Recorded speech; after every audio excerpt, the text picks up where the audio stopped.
اهلا وسهلا الاخوه والاخوات، مرحبا بكم معنا اليوم في هذا الفيديو. اليوم غادي نناقشوا المسلسل ديال كاينه ظروف، المشهد ديال وفاه شخصيه زهور. مسلسل كاينه ظروف من بعد ما تبرعات بالكلوه للشقيق ديالها المريض. هذا المشهد ثار واحد الجدل واسع عبر منصات التواصل الاجتماعي، وثار غضب فئه عريضه من الجمهور المتابع لهذا العمل، واللي فيهم اطباء واختصاصيين اللي استنكروا تطرق الموضوع التبرع بالاعضاء بطريقه سلبيه. هذا التطرق اللي خلق واحد التخوف لدى المتبرعين وكذلك المتلقين، في الوقت اللي كيكون يجب على الفن انه يكون رساله للتوعيه وتنوير الناس. فبحال هاد المسلسلات كتأثر فعلا على الجمهور اللي كيتابعها، فبزاف ديال الناس خلق عندهم هذا المشهد هذا واحد التخوف من عملية التبرع بالأعضاء. كاين اللي في التعليق كيقول على أنه تبرع لختو ولا لمو ولا لخوه وهو بصحة جيدة، وكاين اللي تيقول لا، يعني هذا الموضوع التبرع بالأعضاء راه فعلا فيه مخاطر. في هذا الصدد الدكتور طارق الزقلي رئيس الجمعية المغربية للطب الكلي في تصريح لجريدة هيسبريس قال على أنه من الناحية الطبية احتمال وفاة متبرع زرع الكلوة شبه منعدم، لأنه في تاريخ ديال الزرع الكلي بالمغرب ما عمر ما تسجلت أي حالة وفاة في صفوف متبرعين. وقال كذلك على أنه مني تمرات هذه الرسالة في هذا المسلسل حنا كنتحدثوا على واحد الشيء اللي هو ربما يقدر يكون محتمل. فهنا الشخص اللي غادي يبغي يتبرع بالكيلي واخا يكون ماشي مريض وباغي يتبرع لواحد الشخص، ملي غيسمع على ان احتماليه الوفاه او لا غادي يشوف هذاك المشهد، فهو بكل بطبيعه الحال يعني غادي يتراجع على القرار ديالو. وقال الدكتور على انه يوميا كيلتقي بحكم طبيعه العمل ديالو بزاف ديال المرضى اللي مصابين بالقصور الكلوي، اللي جاو ليه من بعد عرض الحلقه متخوفين بزاف من احتماليه الوفاه بعد التبرع. فالاطر الصحيه هنايا من الاساس كيلقاو واحد الصعوبات باش يلقاو واحد المتبرع اللي غادي يكون يعني يسجل النفس ديالو في سجل التبرع بعد الوفاه. وفي العائله كيتبرعوا يعني واحد المقربين اللي كيخافوا على الصحه ديال الاشخاص اللي تيكونوا مرض بمرض القصور الكلوي. فهنا غادي يعودوا للناس اللي كيتبرعوا قلال، وهنا الانسان غادي يدخلوا الشك، يعني فغادي يخاف، يعني الانسان كيخاف يعني من الوفاه.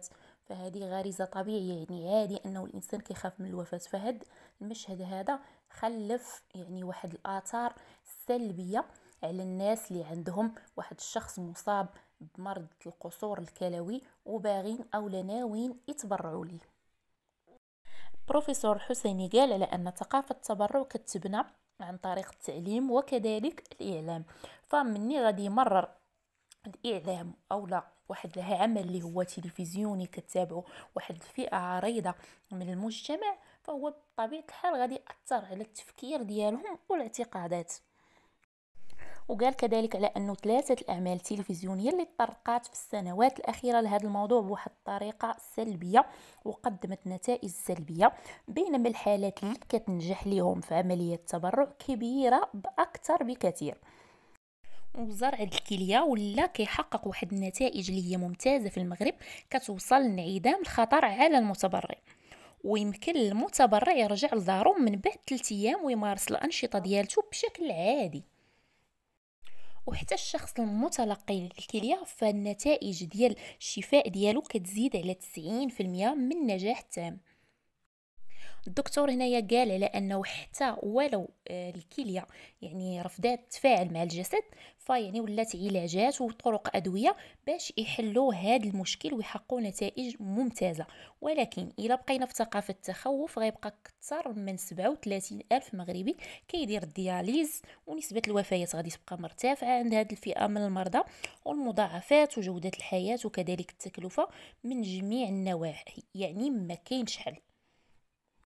فهنا الشخص المريض يقدر يبقى يدير يعني في غسيل الكلى او ما يسمى بالدياليز وحتى يوصل لواحد المرحله نهائيه ولا قدر الله يتوفى. هو كاين واحد الحل ديال الزرع اللي هو مزيان وداخل في الثقافه ديالنا.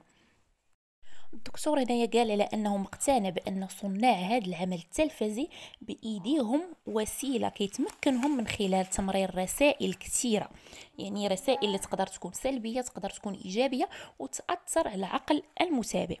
فهو قلب على الحلقة نظرا لأنه قال ما كيتابعش هذا المسلسل نهائيا، فمن بعد ما قلب على الحلقة في اليوتيوب لقاها على أنها حصدات كتر من 1,000,000 مشاهدة.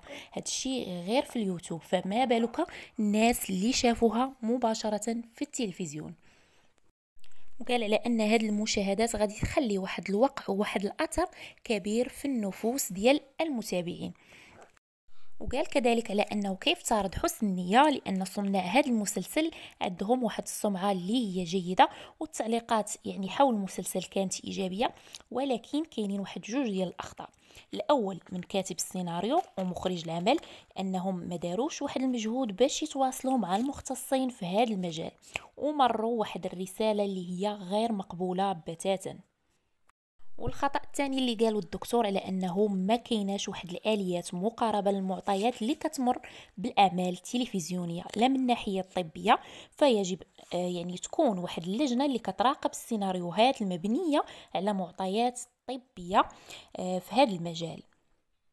حيت جانب التوعية في المسلسلات والأفلام ما يمكنش يكون كامل إلا ما كانش هناك واحد المراقبة قبلية للأعمال من طرف القائمين والصاهرين عليها. ومن جهتها قالت البروفيسورة أمال برقية المختصة في مجال معالجة أمراض الكلى وتصفية الدم على أنها تصدمات من الأسئلة وردود فعل الناس عبر شبكات التواصل الاجتماعي والاستشارات والمكالمات مع الناس، يعني دخلهم الشك دخلهم الهوس، واش المتبرع بالكلى يقدر يموت.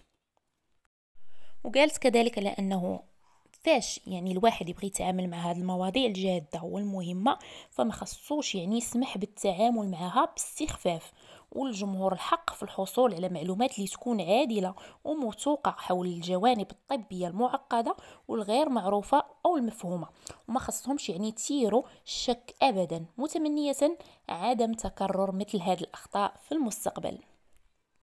ومن الجهة القانونية قال مهدي اليزيدي المحامي بهيئة الرباط على أنه تلقى استشارة قانونية بخصوص مسطرة إلغاء وصية التبرع بالأعضاء بعد الممات، فتساءل في نفسه على السبب اللي جعل هذا الشخص يتراجع لهذه المبادرة الإنسانية النبيلة، فاكتشف على أن الأمر له علاقة بأحد مشاهد المسلسل المغربي ضارب يعني بعرض الحائط المجهودات اللي كتشجع على ثقافة التبرع بالأعضاء بعد الممات. ومن وجهة النظر ديالي كنشوف على ان المشكل ما كاينش في عملية التبرع، يعني كاين في المتابعة ولا المواكبة الطبية. فعلى حسب ما يعني شاهدته انا في هذه الحلقة، فالممثلة او الشخصية ديال الزهور يعني ماتت نتيجة واحد التعفن ديال العملية او عدم اهتمامها بالعلاج بعد العملية، ماشي سبب تبرع بالكلية. فالمسلسل تجاوب مع واقع اجتماعي اللي هو حقيقي، وهو ضعف التتبع والرعاية الطبية للمتبرعين من الطبقة الهشة ولا بالأحرى الطبقة الفقيرة. فشنا على أن هذه الشخصية في الفيلم أو في المسلسل فهي بالكاد جمعت التكاليف ديال العملية، يعني فإلا بغات تواكب وتتبع الحالة ديالتها من بعد العملية فخصها مصاريف وتكاليف اللي هي كتيرة، فهي سمحات في راسها على حسب دوك التكاليف والمصاريف. فالمسلسل تطرق يعني لهاد الناس اللي ما عندهمش باش يواكبوا العلاج ديالهم من بعد العملية، فعلاش الاختصاصيين ما يشوفوش هذا الجانب او لا يتطرقوا لهذا الموضوع هذا ديال الناس اللي هما في وضعيه هشه ووضعيه صعيبه ويبقاو مواكبين معاهم الحالات ديالهم حتى بعد العمليه. واللي تاب انتباهي كذلك في هذا المقال ولا يعني تار الضحك ديالي هو الشخص اللي اتصل بالمحامي باش يلغي الوصيه ديال التبرع بالاعضاء بعد الوفاه ديالو، من بعد قال لك ما شاف يعني من بعد ما شاهد الحلقه ديال المسلسل ما فهمتش هذا واش خايف يموت مره اخرى من بعد ما يتبرع بالاعضاء ديالو ولا كيفاش. كنتمنى تخليو لي ارائكم حتى نتوما لتحت اسفل الفيديو، والى عجبكم من الفيديو كذلك تبارطاجيو وتخليو لايك وتشتركوا في القناه الا كنتو اول مره كتشوفوها، وشكرا لكم.